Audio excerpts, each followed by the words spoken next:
Hello students, in today's topic we will be discussing about accounts from incomplete records. So what is an incomplete record?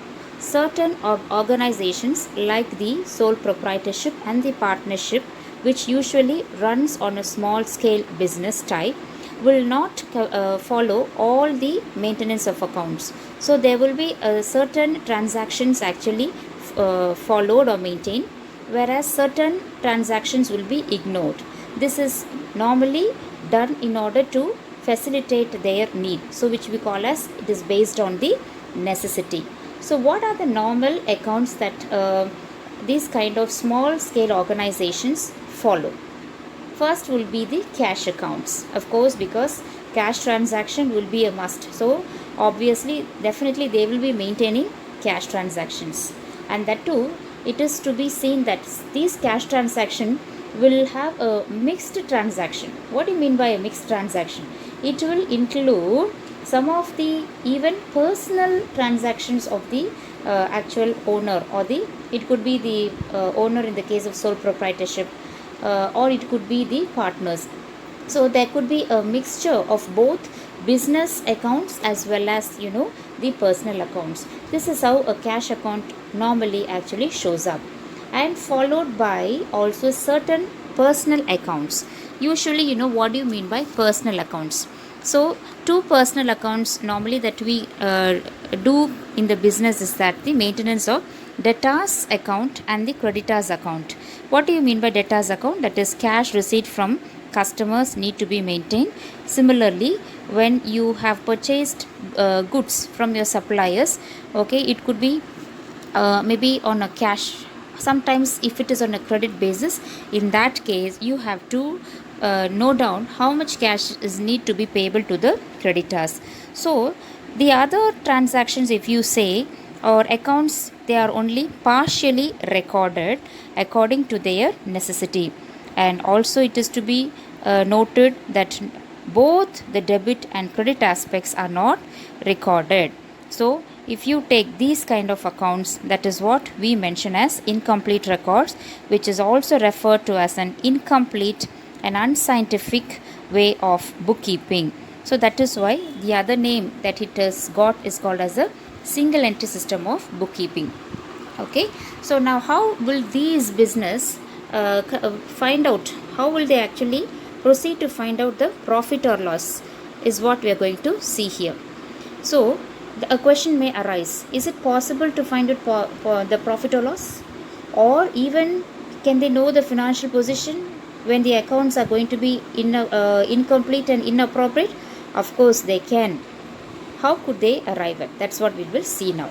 So first let us see about this profit or loss. So profit or loss can be found out by just considering capitals. So this capital is taken in two periods, which we call as the capital at the end and then the capital at the beginning.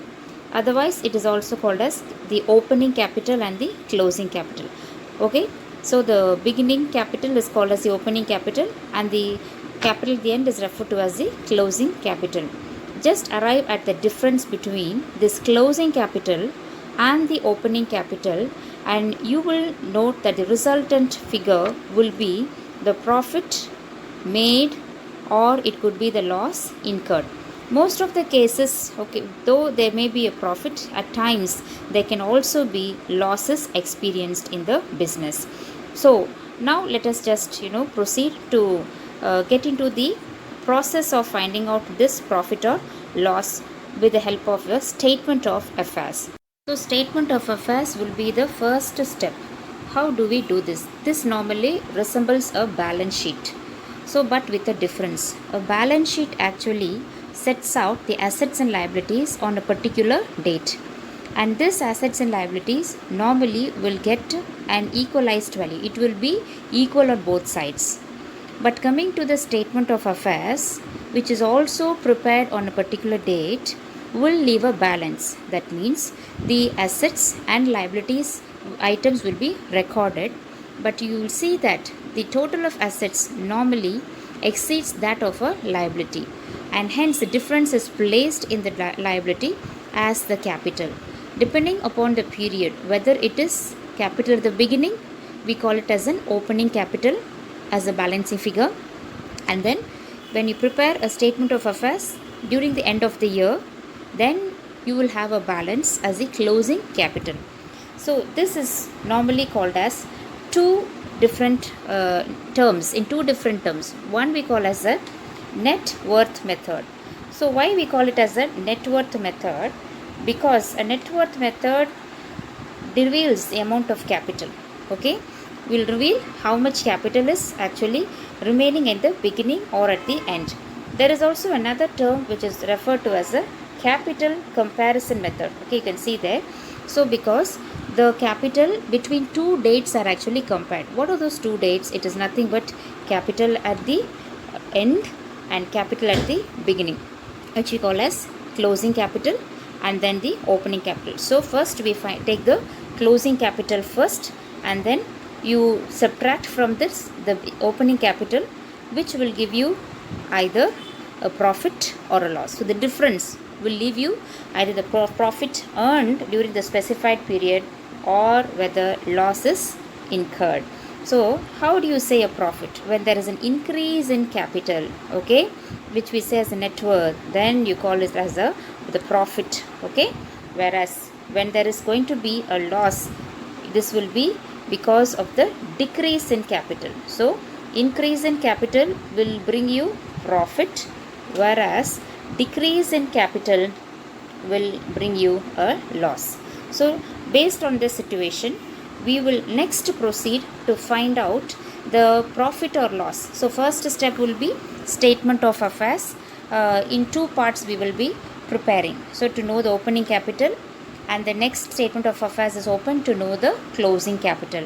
After these two steps are followed, the third step normally will start with the calculation of profit or loss. So here only we normally work out the difference to know the profit or loss. So I will be showing you a format which will basically be followed in order to find out this profit or loss. A statement of profit or loss for the given period will be started by opening two columns, namely a particulars column and then an amount column. How do we begin with? We will take capital at the end of the year, which we call as a closing capital. With this, we are going to first step add the drawings.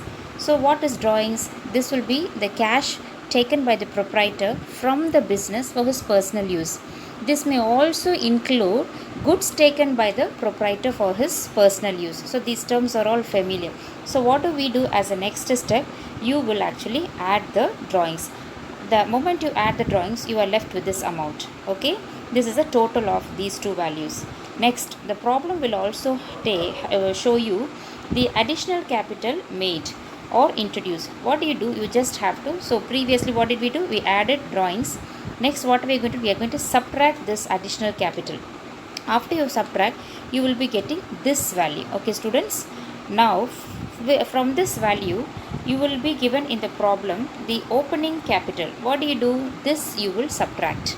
And finally, you will be getting this profit or loss which is made during the year. So that will be this particular value. So how this will actually result in a profit or loss? So value which shows in a positive answer, if this value is plus, then we call it as what? Profit. But on the other hand, if this is going to be minus, then this will be a loss amount. So this is how you will have to understand the particular format to just work out the profit or loss. If you take the steps here, it says that how it will be followed. Let me just read that for you. So first it says ascertain the opening capital by preparing what? Statement of affairs, and then closing capital by preparing another statement of affairs. Then we get into this step. What is that? Now you have the closing capital, isn't it? So what is that? The closing capital is that. For this you have to add the drawings. Then you have to deduct what? This additional minus. What is that? You have to minus this additional capital. And then what do you have to do? Again subtract opening capital. So here you will see now the adjusted closing capital is more than the opening capital. So here you can see So this part is called as this adjusted closing capital. Okay, if this part is more than the opening capital, in that case there will be a profit. Only then you will get a plus answer. Okay, when on the other hand, if adjusted closing capital is less and the opening capital is more, then you will get a answer in minus. That's what these two points are actually mentioning about. So based on this, so if it is going to be more, then you say profit, but on the other hand, if it is going to be okay, lesser, then there will be a loss. That's what these values are going to be showing. So based on this, we will be discussing some problems.